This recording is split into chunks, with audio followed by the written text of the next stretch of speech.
serikali yule Martha Karua kumrejesha kule. Na hili kosa lisitokee tena hapa. Hivi mtu anatoka huko analeta ujinga wake hapa, halafu eti anarejeshwa nzima salama salimini kweli? Na yule anayesema anadai kapigwa eti anashuka kwenye gari anajichechemeza kweli? Yule alikuwa apigwa arudi na mitungi ya gesi kule kwao. Anafumulia gesi. Wengejua Tanzania. Wengeona makali ya jeshi la Tanzania. Lakini eti leo mtu anadai kapigwa, anazungumza tu kule, anaendelea kuzungumza. Tumemwacha Martha Karua anaendelea kuzungumza akiwa Kenya kule. Mheshimiwa Waziri, hili lisitokee tena. Anayekuja kwetu tunamalizana naye hapa hapa.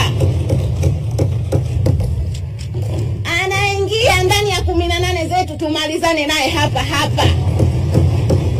Wanapotaka tunataka. Sisi hatujashindwa na sisi hatuwaogopi.